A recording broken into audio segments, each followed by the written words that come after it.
வணக்கம். இது கதையோடு என் உலகம். ஒவ்வொரு கதையும் என் குரலில் ஒரு புதிய உலகமாக பிறக்கிறது. உங்கள் காதுகளுக்காக நான் சொல்லும் என் மனதின் கதைகள். பயணத்தை தொடங்கலாம் வாங்க. சின்ன வயசுல மாமன் மகன்னு சொல்லி வளர்த்த ஆசை பெரிய வயசுல உண்மையான காதலாக மாறுமா? 10 வருஷத்துக்கு பிறகு அமெரிக்காவிலிருந்து வந்த வருண் நவீனாவை பார்த்த அந்த கணம் அவள் உலகமே மாறி போச்சு. ஆனா அப்பா வேற மாப்பிள்ளையை பார்க்க போறாருன்னு தெரிஞ்சா என்ன ஆகும்? இந்த காதல் கதையோட கிளைமேக்ஸ் உங்களை அதிர்ச்சியில் ஆழ்த்த போகுது. கடைசி வரை பாருங்க. வாருங்கள் நண்பர்களே, கதைக்குள் போகலாம். நவீனாவுக்கு கூச்சம் பிடுங்கி தின்றது. முக்கியமாக பல வருடங்களுக்கு பின் நகரத்திலிருந்து கிராமத்துக்கு தங்கள் வீட்டிற்கு வந்திருந்த மாமன் மகன் வருணை பார்த்ததும் வெட்கம் தன்னை முழுவதுமாக ஆட்கொண்டு கூச்சத்தோடு கைகோர்த்து நாணமும் கூட்டணி சேர ஒருவித மயக்கம் தன்னை ஆட்கொள்ள கூண்டில் அடைப்பட்ட கிளியாக அவளது மனம் விடுபட முடியாமல் சிக்கி தவித்தது. ஏய் நவி, உன்னைத்தான். கையை பிடித்து தாய் உலுக்கிய போது சுய நினைவு வந்தவளாய் திண்ணையில் போடப்பட்டிருந்த பிரம்பு சேரில் அமர்ந்திருந்தவள் தலை குனிந்தவாறு எழுந்து வீட்டிற்குள் கால் கொலுசுகள் சத்தமிட ஓடியபடி தனது அறை கதவை மூடி கட்டிலில் குப்புறப்படுத்திக் கொண்டாள். உடல் ஒருவித நடுக்கத்தில் ஆட்பட்டிருப்பதை நிறுத்த இயலவில்லை. உதடுகள் வறண்டு போயிருந்தன. எச்சிலை நாக்கில் எடுத்து உதடுகளை நனைத்தாள். தலையில் சூடிய மல்லிகையின் நறுமணம் உடல் மயக்கத்தையும் வருணின் நேர்கொண்ட பார்வை உள்ளத்தின் மயக்கத்தையும் தர உடலும் உள்ளமும் அறிவுக்கு கட்டுப்பட மறுத்தன. உட்காரவும் முடியாமல் படுக்கவும் முடியாமல் தவித்தாள். இவ்வளவுக்கும் நவீனாவின் தாய் சுந்தரிதான் காரணம். சிறு வயதிலிருந்தே மாமன் மகன் தான் உன்னை கல்யாணம் செய்து கொள்ள போகிறவன் என அடிக்கடி கூறி ஆசை விதையை வெகுளி பெண்ணான நவீனாவின் மனதில் விதைத்ததில் அவ்வாசை பல கிளைகளாக பிரிந்து பெரிய விருட்சமாக வளர்ந்திருந்தது. ஏ நவீனா, ஏம்மா? படுக்கையை விட்டு எழாமல் கேட்டாள். இங்க வாடி, இந்த பஜ்ஜிய வருணுக்கு கொண்டு போய் கொடு. நீயே கொண்டு போய் கொடு. ஏன் என்னால முடியாது? கட்டிக்க போறவனோட பேசிடி. அவன் பேசிட்டு போகத்தான் வெளிநாட்டுல இருந்து வந்திருக்கான். அத்தை பொண்ணு ஊமைன்னு நினைச்சிட்டு வேற பொண்ணை பார்த்து கட்டிக்க போறான். காலம் கலிகாலம் என்ற பிறந்தவனுக்கு ஒரே பையன், நல்லா சம்பாதிக்கிறான். பொண்ணுங்களை ஏறெடுத்து பார்க்காம ரொம்ப ஒழுக்கமா வேற இருக்கான்னு சொல்லறாங்க. உலகத்துல வேற எங்க தேடினாலும் அவன மாதிரி பையன் கிடைக்க மாட்டான் என கூறிய போது கைக்கு வந்தது வாய்க்கு வராமல் போயிருமோ, தேடி வந்ததை தெருவில் விடலாமா என பயம் மனதை கவ்வ பஜ்ஜியை எடுத்து சென்று வருணிடம் கொடுத்தாள். தட்டை எழுந்து கை நீட்டி வாங்கி கொண்டவன் உன்னோட பேரு என கேட்டவனை முறைத்து பார்த்தாள். என்னோட பேரை கூட அமெரிக்கா போனதுனால மறந்துட்டியா? இல்லே வருஷம் ஒரு வாட்டி எங்க அப்பா அம்மா பேரை மாத்தி எனக்கு வச்சிடுவாங்கன்னு நினைச்சியா? இல்ல வேற எவ பேரையாச்சும் ஞாபகம் வச்சுக்கிட்டு என்னோட பேரையே மறந்துட்டியா? நவீன்னு ஒரு நாளைக்கு 1000 தடவை சின்ன வயசுல இங்க வந்துட்டு போறப்பெல்லாம் கூப்பிட்ட பேரு மறந்து போச்சா? கேட்டவள் ஓவென அழுது விட்டாள். ஏ அசடு, எதுக்காக தேம்பி தேம்பி அலறே? என்ன பேசுறதுன்னு தெரியல. நீ சின்ன வயசு என்னோட பப்பி குட்டி நவியா இல்ல, பெருசா நெடுன்னு வளர்ந்திருக்கே. ஜடையெல்லாம் போட்டு குஞ்சம் வச்சு கட்டியிருக்கே. காலேஜ்ல வேற போய் படிச்சிருக்கே. சின்ன வயசுல ஓடி பிடிச்சு விளையாடின மாதிரி இல்லையே. உன்னை பார்த்ததும் எனக்கே உதறல் வந்துடுச்சு. நான் கட்டுப்படுத்திட்டேன், நீ ஓடிட்டே. இந்த வயசுல அது வரணும். பிடிச்சவங்களை ரொம்ப நாளைக்கு அப்புறம் பார்த்தா அப்படித்தான் வரும். உடனே மீண்டும் வெட்கம் வந்தவளாய், அப்ப மாதிரியே இப்பவும் என்னை உனக்கு பிடிச்சிருக்கா? பிதற்றுவது போல வார்த்தை சிதற கிரீச் குரலில் வெள்ளந்தியாக கேட்டாள்.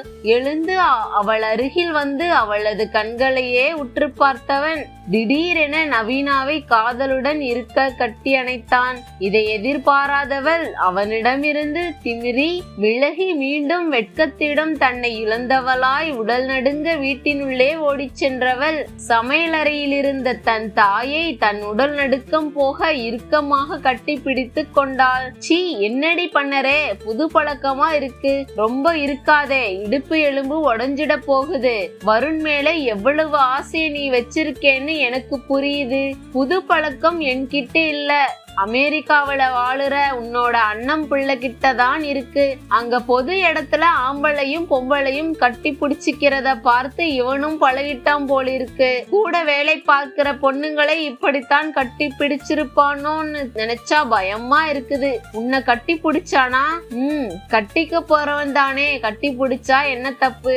அதுக்காக அப்பா பார்த்திருந்தா என்ன நினைப்பார்? பொண்டாட்டியாக போறவளா இருந்தாலும் பொது வெளியிலையா? இன்னும் என்ற கழுத்திலே தாலியே கட்டலையே, பொண்டாட்டியா ஆகலையே, எனக்கு பிடிக்கல. ஓ, அப்புறம் என்னத்துக்கு என்ன வந்து குறுக்கு எலும்பு உடையற மாதிரி இருக்கமா கட்டி பிடிச்சே? என்ன கட்டி பிடிக்கிறப்ப அவனை மனசுல நினைச்சுதானே பிடிச்சே. சீ, போமா, நீயும் என்னோட வயச கடந்து வந்திருக்கே, நல்லாவே எல்லாமே புரியுது. மாமாவை வர சொல்லி உடனே எங்களுக்கு கல்யாணத்தை பண்ணி வச்சுடு. பஞ்சுல நெருப்பு பத்திக்கிட்ட மாதிரி என்னோட நெஞ்சில அவன் பார்வை நெருப்பு வந்து பத்திடுச்சு. அவனோட நானும் வெளிநாட்டுக்கு பறந்துடுறேன். நல்லா விதவிதமா சமைச்சு போட்டு அசத்திடுறேன். அவனை என்னோட முந்தானையில முடிஞ்சு வச்சுக்க போறேன். நவீனா பேசுவதை வெளியில் அமர்ந்திருந்து கேட்ட வருண் மகிழ்ந்தான். வருண் சென்ற பிறகு மனம் அவன் அருகில் எப்போதும் இருக்க வேண்டும் என ஏக்கம் கொண்டது. இதைத்தான் காதல் என்கிறார்களோ? புதிரான விஷயம் புரிந்தது. அரிதான காதல் கதிரவன் உதயமாவது போல் உள்ளத்தில் ஒளியை பிரகாசிக்க செய்தது. உலகமே வேறு விதமாக தெரிந்தது. அனைவரையுமே அனைத்தையுமே நேசிக்க தோன்றியது. பல 100 வருடங்கள் உடலோடு வாழ உயிர் வேண்டும் என இறைவனை வேண்டிக் கொண்டால் பதட்டம் நீங்கி பட்டறிவு பெட்டி பார்த்தது. கட்டுத்தறியில் கட்டுண்டு கிடக்காமல் கட்டுப்படுத்த முடியாத பறவையைப் போல் அவனுடன் பறக்க தோன்றியது. ஆண் பெண் பிறப்பு அவசியம் என நினைத்தால் ஆடைகள், அணிகலன்கள், பணம், படிப்பு, சொத்து, கண்ணில் காணும் காட்சிகள் அனைத்துமே ஒன்றுமில்லாத சூன்யமாக தெரிந்தன. உடலோடு வாழ்வது கூட தெரியவில்லை. உணர்வுகளுக்கும் இடமில்லை. உள்ளம் மட்டுமே தெரிந்தது. அதுவும் வருணிடம் இருப்பது பாதுகாப்பானதாகப்பட்டது. அதே போல்தான் தன் வசமுள்ள தான் அவனிடம் இருந்து திருடிய உள்ளத்தையும் பொறுப்புடன் பாதுகாத்தாள். திருமணமாகாமல் அவனுக்கு நாம் முழுமையாக சொந்தமாகாமல் அவனை பற்றி இவ்வளவு உரிமையை எடுத்துக்கொண்டது சரியா? தன்னை அவனிடம் மனதளவில் முழுமையாக இழந்து நிற்பது சரியா? ஒருவேளை இந்த திருமணம் நடக்காமல் போனால் வேறு ஒருவரை கணவராக ஏற்று மகிழ்ச்சியாக வாழ முடியுமா? எல்லை மீறி கற்பனை உலகில் சஞ்சரித்து விட்டோமோ? எதுவானாலும் இந்த மனசுகம் பசுமையாக உயிருள்ளவரை மாறாமல் மனதிலிருந்து அழியாமல் இருக்க போகிறது. அது போதும். அவன் இல்லை என்றால் வேறு யாருமே வேண்டாம். அவனது நினைவே போதும். என் மனம் நவீனாவை அவனுக்காகவே மாற்றியிருந்தது. நவீனாவின் தாய் சுந்தரி பல முறை போன் செய்தும் அவளது சகோதரன் எடுத்து பேசாதது பதற்றத்தை கொடுத்தது. நேரில் சென்று பார்த்து வர யோசித்தாள். கணவன் சண்முகனுக்கு வெளிநாட்டில் உள்ள மைத்துனன் மகனுக்குள் பெண் கொடுக்க விருப்பமில்லை. முடிந்தவரை உள்ளூரிலேயே பக்கத்து ஊரிலேயே சம்பந்தம் வந்தால் அடிக்கடி பெண்ணை பார்த்து கொள்ள முடியும் என நினைத்தார். ஏங்க சொல்லு சுந்தரி. அது வந்து கையை பிசைந்தாள். உன்ற பிறந்தவன் நீ கூப்பிட்டதுக்கு பதில் சொல்லலை, அதுதானே? பரவாயில்லை. அவங்க வாழ்க்கை வேற, நம்ம வாழ்க்கை வேற. வாழ்க்கை வேறையா இருந்தாலும் மனசுங்கிறது ஒண்ணுதானே. சின்ன வயசுல இருந்து வருணுக்குத்தான் நவீனான்னு அவகிட்டையும் ஆசையை வளர்த்து வச்சிட்டோம் இல்ல, நீ ஆசையை வளர்த்தி வச்சிட்டே. இதுக்குத்தான் நானும் படிச்சு சொன்னேன், கல்யாணம் நடக்கும் போது பார்த்துக்கலாம்னு. நீ கேட்கல. முதல்ல உன்ற பிறந்தவன் மாசம் 10,000 சம்பாதிச்ச போது சரி, நான் நீ சொன்னதுக்கு தலையாட்டினான். இப்போ வருண் மாசம் 10 லட்சம் சம்பாதிக்கிறான்.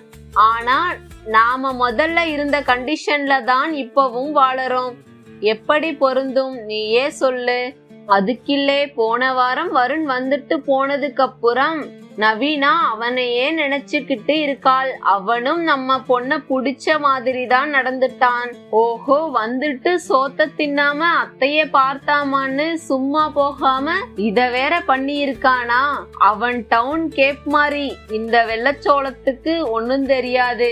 இதுக்குத்தான் அவன் வரும்போது அவளை உங்க அப்பா வீட்டுக்கு போக சொல்லிருன்னு சொன்னேன். முதல்ல வேற மாப்பிள்ளையை பார்த்து கண்ணாலத்தை பண்ணியிருக்கோனும். மேல படிக்கட்டும்னு விட்டது தப்பா போச்சு. நாளைக்கே புரோக்கர் வர சொல்லறேன் என கணவர் உறுதியாக கூறியதை கேட்டு சுந்தரி கவலை கொண்டதோடு உள்ளிருந்து ஜன்னல் வழியாக தந்தை பேசியதை கேட்டு துக்கம் தொண்டையை அடைக்க தாயின் மடியில் முகம் புதைத்து தேம்பி அழுதாள் நவீனா.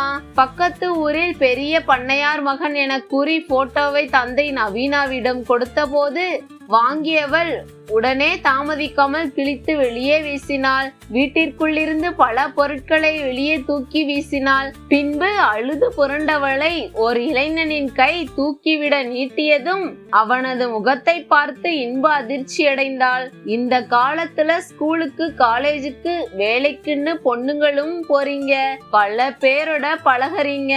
அப்படி பழக்கம் ஏதாச்சும் இருந்தா அத மனசுல வச்சுட்டு பெத்தவங்க நாங்க சொல்றதுக்காக சொந்தக்கார பையனை கல்யாணம் பண்ணிட்டு ஒத்துமையா வாழாமையோ கொஞ்ச நாளைக்கு வாழ்ந்துட்டு பிரிஞ்சோ வந்துட கூடாதுன்னு தான் வேற மாப்பிள்ளை பார்க்க போறதா சொன்னேனே தவிர்த்து வருணை எனக்கு பிடிக்காம இல்ல.